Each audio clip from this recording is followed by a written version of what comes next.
Hi, welcome to our channel. Vishwaksen మళ్ళీ వివాదంలో వ్యక్తి అయిపోయాడు. గతంలో కూడా ఆయన ఒకటి రెండు సందర్భంలో వివాదంలో ఇరుక్కున్నాడు.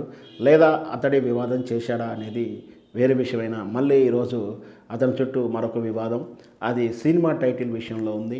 ఎప్పుడైతే కల్ట్ చిత్రం తాలూకు వివరాలు ప్రకటించారో వెంటనే ఎస్కేఎన్ అని ఒక ప్రొడ్యూసరు ఆల్రెడీ కల్ట్ బొమ్మ అని చెప్పేసి నేను ఒక చిత్రం టైటిల్ రిజిస్టర్ చేయించుకొని ఉన్నాను, త్వరలో నా చిత్రానికి ఆ టైటిల్ ఉంటుంది, మీరు ఆల్రెడీ మాకు రిజిస్ట్రేషన్ టైటిల్ని మీరు ఎలా అనౌన్స్ చేస్తారు అంటూ తాను కూడా ఒక ప్రెస్ మీట్ పెట్టడం జరిగింది.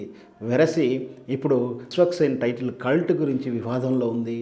కల్ట్ అంటే ఏంటి అంటే ఈ మధ్యకాలంలో వాస్తవానికి ఆరాధన అంటే భక్తిగా ఆరాధించడం లేదా అభిమానించడం లాంటి అర్థం ఉంటుంది. గతంలో స్కందలో కల్ట్ బొమ్మ అంటూ ఒక పాట కూడా ఉంది, బోయపాటి దర్శకత్వంలో వచ్చిన చిత్రం.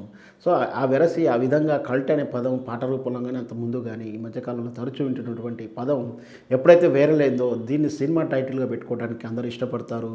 అయితే అందరికన్నా ముందే నేను ఎస్కేఎన్ అనే ప్రొడ్యూసరు బేబీ చిత్రం షూటింగ్ టైంలోనే దాన్ని రిజిస్టర్ చేయించాను, నాకు అప్రూవల్ కూడా వచ్చేసింది, టైటిల్ కూడా అలాట్మెంట్ అయిపోయింది కల్ట్ బొమ్మ అని. అలాంటి టైటిల్ సగం కట్ చేసి కల్ట్ అని చెప్పుకోవడం ఇది ఎంతవరకు కరెక్ట్ అంటూ ఆయన ప్రశ్నిస్తున్నాడు. మరి ఈ వివాదం కాస్త చివరికి ఫిలిం ఛాంబర్కి చేరింది. ఇలా సగం అంటే కల్ట్ బొమ్మ ఒకరికి కల్ట్ అనేది ఒకటి ఇవ్వడం కుదురుతుందా లేదా, మరి ఫిలిం ఛాంబర్ వాళ్ళు ఎలాంటి నిర్ణయం తీసుకోబోతారు, ఇవన్నీ కూడా మనం వేచి చూద్దాం.